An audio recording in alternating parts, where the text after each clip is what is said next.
آج اس نشست میں مختصر سا تعارف کروایا جائے گا اس شخصیت کا جن کا نام حضرت عثمان رضی اللہ تعالیٰ عنہ ہے، کہ ان کا کیا مقام ہے صحابہ کے اندر،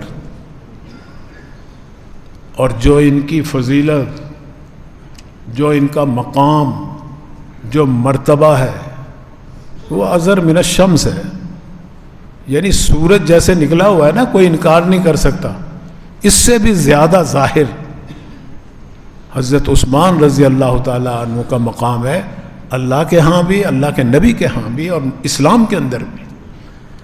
جو قربانیاں حضرت عثمان نے دین کے خاطر دی ہے کسی نے نہیں دی۔ آپ دیکھیے حضور سے ان کا کتنا قرب تھا، ذوالنورین کا لقب دیا گیا ہے ان کو۔ ذوالنورین کا مطلب ہے دو نوروں والے۔ پس منظر کیا ہے کہ سرکار دو عالم صلی اللہ علیہ وسلم نے اپنی ایک بیٹی کا نکاح ان سے کیا، جب ان کا انتقال ہو گیا پھر دوسری بیٹی کا نکاح عثمان سے کیا، اور جب دوسری بیٹی کا انتقال ہوا تو آپ صلی اللہ علیہ وسلم فرماتے ہیں کہ میری اگر اور بیٹی بھی کوئی ہوتی میں عثمان کے نکاح میں دیتا، بلکہ ایک حدیث میں تو آتا ہے کہ اللہ مجھے اگر 40 بیٹیاں بھی دیتا تو میں عثمان کے نکاح میں دیتا۔ یہ ہے محبت اور قرب سرکار کی عثمان کے ساتھ۔ تو ظاہر ہے کہ عثمان کو بھی تو کوئی حضور سے محبت ہوگی نا۔ ایک موقع پر سرکار دو عالم صلی اللہ علیہ وسلم گھر میں تشریف فرمائے، حضرت عائشہ صدیقہ رضی اللہ تعالی عنہا امہات المومنین میں سے وہ یہ حدیث بیان کر رہی ہیں، بخاری مسلم کے اندر موجود ہے۔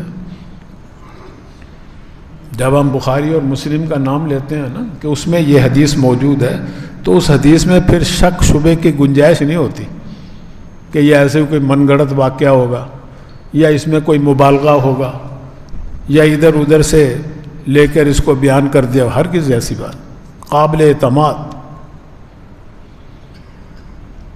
حضرت عائشہ صدیقہ رضی اللہ تعالی عنہا فرماتی ہیں کہ سرکار دو عالم صلی اللہ علیہ وسلم اپنے گھر میں تشریف فرماتے، اپنے حجرے میں، اور بے تکلفی سے جیسے اپنے گھر میں آدمی ہوتا ہے اس طرح وہ لیٹے ہوئے تھے۔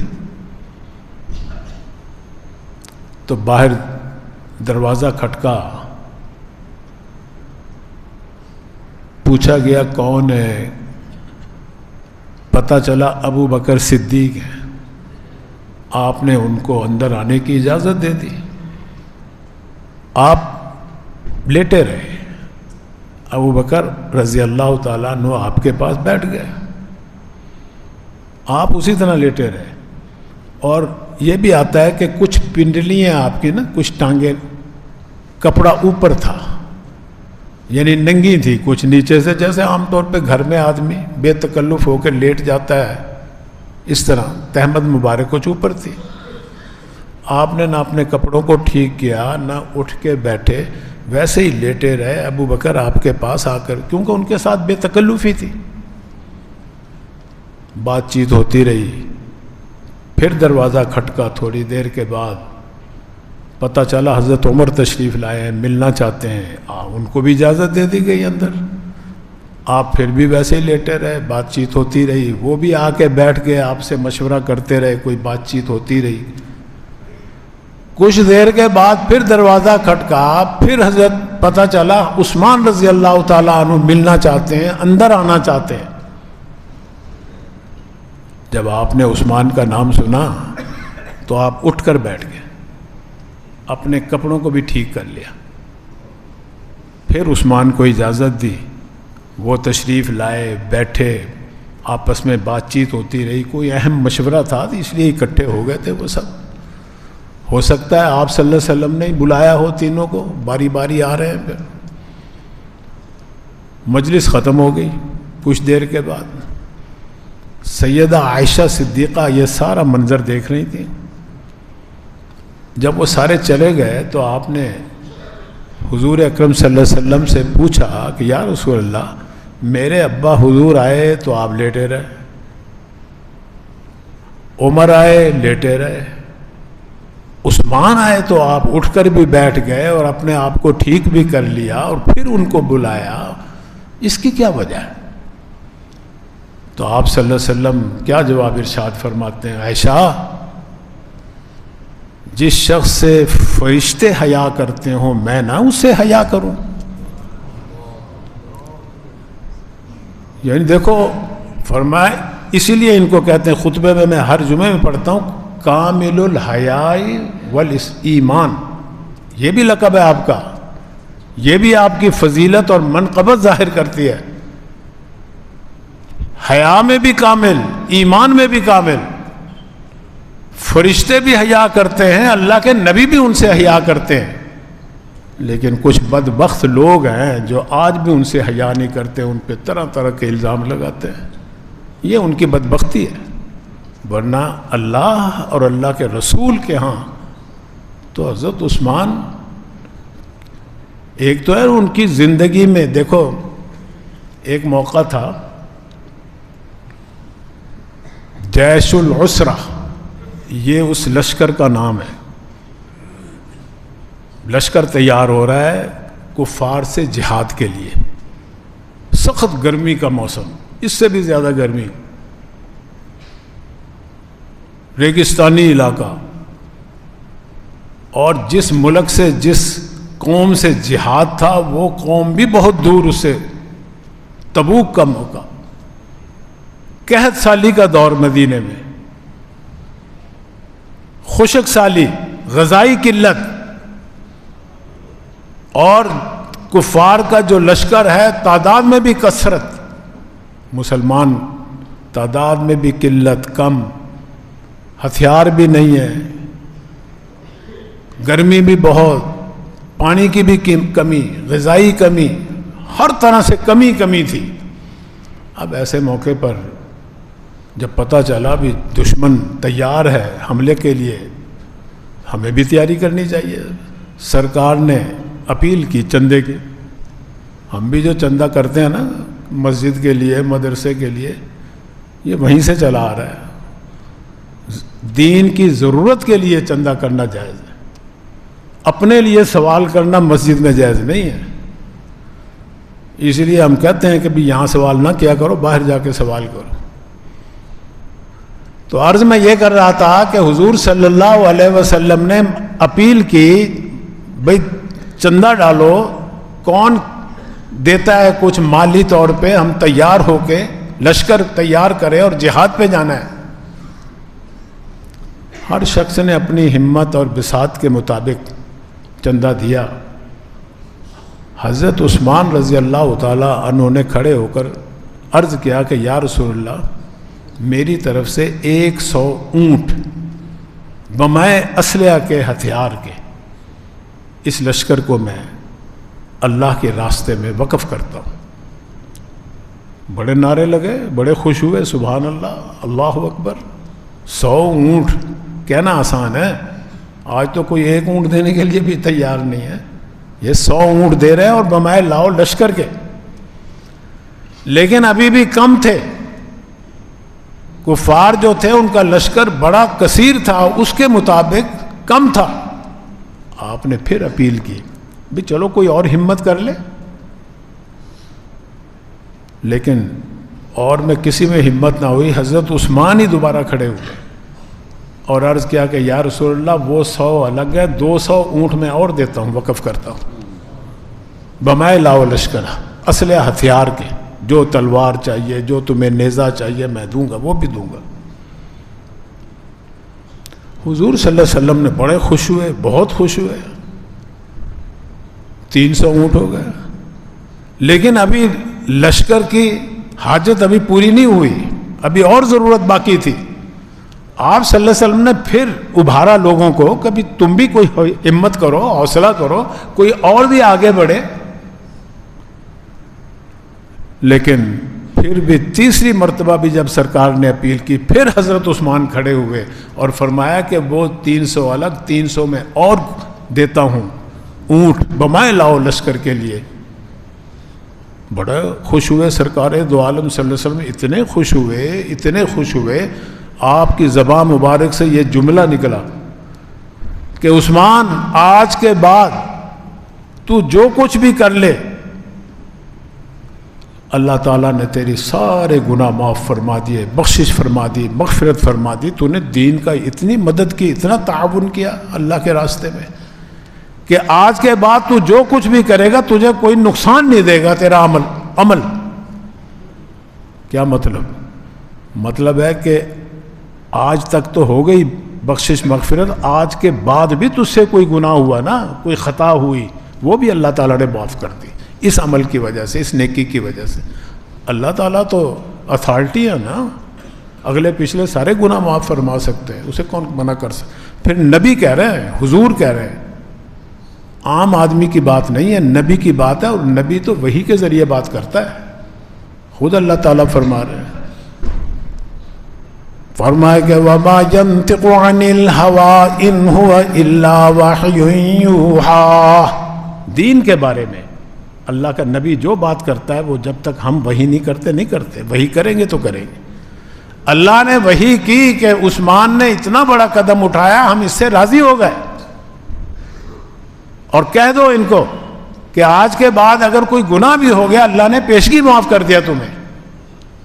اللہ تو پیشگی معاف کر رہے ہیں، اللہ تو قرآن کریم میں کہہ رہے ہیں، فرمایا کہ لَقَدْ رَضِيَ اللَّهُ عَنِ الْمُؤْمِنِينَ إِذْ يُبَايِعُونَكَ تَحْتَ الشَّجَرَةِ. وہ وقت یاد کرو جب درخت کے نیچے مسلمانوں نے آپ کے ہاتھ پہ بیعت کی، اللہ ان سب سے راضی ہو گیا. وہ سارے صحابی تھے جن پہ آج بعض لوگ ان کے ایمان میں شک کرتے ہیں. دیکھو، استغفر اللہ، معاذ اللہ. حضور صلی اللہ علیہ وسلم کو خواب آیا جب ہجرت کر کے مکہ سے مدینہ تشریف لائے تو 6 سال میں دل تو بہت کرتا تھا کہ کس طرح پھر میں اپنے وطن واپس جاؤں، بلکہ جب وطن سے واپس آنے لگے اس وقت بھی اللہ نے ان سے وعدہ کیا تھا کہ ہم تمہیں واپس کریں گے، یہاں مکے میں بھیجیں گے، فاتح بن کر آئیں گے آپ. اور اللہ نے وہ وعدہ پورا کیا. لیکن مکہ فتح ہونے سے 4 سال پہلے آپ کو خواب آتا ہے کہ میں مکے میں ہوں اور اللہ کے گھر کا طواف کر رہا ہوں. اور بھی نبی کا خواب جو ہوتا ہے نا، یہ سچا ہوتا ہے. ہمارے اور آپ کے خواب عام آدمی کے خواب کی طرح نہیں ہوتا. ہمیں اور آپ کو خواب کے اندر اگر حضور صلی اللہ علیہ وسلم بھی تشریف لے آئے نا اور کہیں کہ نماز نہ پڑھو، زکوٰۃ نہ دو، اب تمہیں کوئی ضرورت نہیں، سارے گناہ معاف ہو گئے، تو یہ خواب کی تعبیر کچھ اور ہوگی جو علماء سے پوچھی جائے گی. یہ نہیں آپ کہیں کہ لو جی حضور آئے تھے مجھے معافی دے گئے اس لیے میں نماز نہیں پڑھتا آج کے بعد، بس دل کی نمازی کافی ہے میری. نہیں، ہمارا اور خواب، آپ کا خواب خیالی خواب ہوتے ہیں، جو ذہن میں ہوتا ہے وہ نظر آ جاتے ہیں، جو دن بھر میں ہم نے کیا ہوتا ہے وہ نظر آ جاتے ہیں. نبی کا خواب وہی ہوتا ہے، سچا ہوتا ہے، اس پہ عمل کرنا ضروری ہوتا ہے. ابراہیم علیہ السلام کو بھی تو خواب ہی آیا تھا نا، تو بیٹے کو ذبح کر رہے ہیں. انی ارا فی المنام انی اذبحک فانظر ماذا تری. اے میرے بیٹے، میں نے دیکھا تمہیں خواب میں ذبح کر رہا ہوں، بتائیے کیا خیال ہے تمہارا. فرمایا کہ قال یا ابت افعل ما تؤمر. اے ابا جان، جو اللہ نے تمہیں حکم دیا ہے اس پہ عمل کریے. بیٹا بھی آگے نبی نے بننا تھا نا جی، اور نبی کو تو اللہ تعالیٰ پھر بچپن سے ہی ماں کی گود سے ہی وہ شعور دیتے ہیں جو عام آدمی کو نہیں ملتا. تو بہرحال آپ کو خواب آیا کہ میں طواف کر رہا ہوں. حضور صلی اللہ علیہ وسلم نے صحابہ کو خواب سنایا اور فرمایا کہ تیاری کرو، بھی چلتے ہیں عمرہ کرنے. 1500 صحابہ بھی تیار ہو گئے، اب جا رہے ہیں مکے کی طرف. اب راستے میں پتہ چلا کہ مکے والوں کو پتہ چل گیا کہ بھی محمد صلی اللہ علیہ وسلم اپنے لشکر کو لے کر آیا، ہم پہ حملہ کرے گا. آپ صلی اللہ علیہ وسلم نے مکے سے کو 15-20 میل برے حدیبیہ کے مقام پہ پڑاؤ ڈال لیا اور حضرت عثمان رضی اللہ تعالی عنہ کو اپنا نمائندہ بنایا کہ جاؤ مکے والوں کو سمجھاؤ، سفیر بن کے جاؤ، ان کو کہو کہ ہم صرف بیت اللہ کا طواف کرنے آ رہے ہیں، عمرہ کر کے واپس چلے جائیں گے، ہم ہتھیار لے کے نہیں آ رہے، اگر کسی کے پاس ہے بھی تو نیام میں ہوگا، ہم تو جانور لے کے آ رہے ہیں، قربانی کریں گے وہاں جا کے، اور جب جانور ہمارے ساتھ ہیں اور قربانی کے جانور ساتھ ہیں تو بھلا جنگ کے لیے تھوڑا جا رہے ہیں، جاؤ سمجھاؤ ان کو۔ تو سفیر کے لیے اور سفارت کے لیے جو نظر انتخاب پڑا سرکار دو عالم صلی اللہ علیہ وسلم کا 1500 صحابہ میں سے حضرت عثمان پہ پڑا، تو یہ تشریف لے گئے، جا کر سمجھایا ان کو، وہ نہیں مانے، کہنے لگے ان کا بڑا مقام تھا مکے کے اندر حضرت عثمان کا، کہنے لگے بڑے بڑے سردار، ابو سفیان اس وقت مسلمان نہیں ہوئے تھے، سردار تھے اپنے قبیلے کے، کہنے لگے عثمان تمہیں تو اجازت ہے، تم تو طواف کر لو خانہ کعبہ کا، محمد کو نہیں آنے دیں گے، ان کے ساتھیوں کو نہیں آنے دیں گے۔ عثمان رضی اللہ تعالیٰ عنہ فرمانے لگے کہ جب تک محمد طواف نہیں کریں گے اس وقت تک عثمان نہیں طواف کرے گا، خواہ مجھے 1 سال یہاں بیت جائے، 1 سال گزر جائے مکے کے اندر، تم اجازت دو۔ محمد صلی اللہ علیہ وسلم بھی تشریف لے آئے، ان کے ساتھی بھی، پھر میں بھی ساتھ طواف کروں گا۔ انکار کیا انہوں نے، مذاکرات میں دیر ہو گئی، جیسے آج کل امریکہ اور ایران کے مذاکرات ہو رہے ہیں، کھیل تماشا بنایا ہوا ہے، یہ جنگ ہو رہی ہے، مذاکرات ہو رہے ہیں، تو دیر ہو گئی، کچھ افواہ بھی آ گئی حضور صلی اللہ علیہ وسلم کے بعد کہ جی عثمان رضی اللہ تعالیٰ عنہ کو تو شہید کر دیا انہوں نے۔ اتنے رسل و رسائل تیز تھے نہیں کہ جلدی سے خبر پہنچ جائے، بہت مشکل سے خبر آتی جاتی تھی اس دور میں۔ بہرحال یہ جب خبر پہنچی حضور اکرم صلی اللہ علیہ وسلم کو، اگر علم غیب ہوتا تو آپ کلی علم غیب ہوتا، کیونکہ نبی کا معنی غیب کی خبریں دینے والا، اللہ خبر دیتا ہے تو نبی آگے دیتا ہے، اپنے ذاتی ان کا نہیں ہوتا علم غیب، اگر ہوتا تو یہ مسئلہ ہی نہ پیدا ہوتا۔ آپ صلی اللہ علیہ وسلم فرمانے لگے کہ بھئی بیعت کرو، ہم نے عثمان کے خون کا بدلہ لے کر واپس جانا ہے۔ سب صحابہ تیار ہو گئے، 2-4 کے علاوہ جو منافق تھے، منافق تو ہر دور میں ہوتے ہیں، آج کے دور میں تو بے شمار منافق ہیں، اس دور میں ذرا چند ایک ہوتے تھے، انہوں نے بیعت نہیں کی، نکل گئے، جیسے جنگ احد کے موقع پہ بھی نکل گئے تھے کئی منافق، باقی سب نے بیعت کی، 1500 کے قریب صحابہ تھے، مسلمان تھے، سب آ رہے ہیں حضور صلی اللہ علیہ وسلم کے ہاتھ پہ اپنا ہاتھ رکھ کے عہد کر رہے ہیں، اس کو ہی بیعت کہتے ہیں۔ آج کل جو پیر صاحب بیعت کراتے ہیں نا، جو سچے پیر ہیں، روحانی پیشوا معالج ہیں، وہ اسی طرح وہ یہی سنت ہے، وہ یہی عہد لیتے ہیں کہ شرک نہیں کروں گا، میں زنا نہیں کروں گا، چوری نہیں کروں گا، جھوٹ نہیں بولوں گا، غیبت نہیں کروں گا، نماز پڑھوں گا، زکوٰۃ دوں گا، اس چیز کا عہد لیتے ہیں۔ سرکار دو عالم صلی اللہ علیہ وسلم کے پاس ایک ایک مسلمان آیا، اس نے اپنا ہاتھ حضور کے ہاتھ پہ رکھا اور عہد کیا کہ جب تک ہم عثمان کے خون کا بدلہ نہیں لیں گے، واپس نہیں جائیں گے، نہیں بھاگیں گے، نئی راہ فرار اختیار کریں گے، یہ عہد کیا سب نے۔ آخر میں سرکار دو عالم صلی اللہ علیہ وسلم فرماتے ہیں کہ دیکھو بھائی، یہ میرا ہاتھ، یہ عثمان کا ہاتھ ہے، عثمان تو یہاں نہیں ہے نا، وہ تو شہید ہو گئے، لیکن اس کی طرف سے میں بیعت کر رہا ہوں۔ آپ صلی اللہ علیہ وسلم نے اپنا دایاں ہاتھ بائیں ہاتھ پہ رکھ کے عہد کیا کہ یہ عثمان کا ہاتھ ہے اور یہ عثمان بیعت کر رہا ہے۔ اس سے بڑھ کے اور کیا فضیلت ہوگی کہ حضور سفیر بنا رہے ہیں عثمان کو، اور پھر اپنے ہاتھ کو عثمان کا ہاتھ قرار دے رہے ہیں۔ اب اس میں حضرت ابو بکر بھی ہیں، علی بھی ہیں، عمر بھی ہیں، بہت بڑے بڑے جلیل القدر صحابی ہیں، 10 مبشرہ بھی ہیں اس میں، لیکن بھی یہ فضیلت تو عثمان کو ہی حاصل ہے نا۔ اور اسی طرح ذی النورین والی فضیلت بھی عثمان کو حاصل ہے۔ اسی طرح ایک مرتبہ احد کے پہاڑ پہ آپ تشریف فرما ہیں سرکار دو عالم صلی اللہ علیہ وسلم کے ساتھ، ابو بکر بھی ہیں، عمر بھی ہیں اور عثمان بھی ہیں، 4 آدمی موجود ہیں احد پہاڑ کی چوٹی پہ، اور پہاڑ خوشی سے جھوم اٹھا کہ لو بھائی نبی اور ابو بکر، عمر، عثمان میرے اوپر، تو اس میں زلزلہ آ گیا، جھوم اٹھا خوشی سے، اسی کو زلزلہ کہتے ہیں۔ اللہ کا حکم ہوا، حضور اکرم صلی اللہ علیہ وسلم نے اس پہ تھپکی دی اسے، کہتا خبردار احد سن دیکھ، تیرے اوپر ایک نبی ہے اس وقت، ایک صدیق ہے اور 2 شہید ہیں۔ اب 2 شہید کون سے تھے؟ حضرت عمر اور حضرت عثمان۔ اب جس کی شہادت کی تصدیق سرکار دو عالم صلی اللہ علیہ وسلم کریں، اس سے بڑی شہادت کا درجہ اور کس کو مل سکتا ہے؟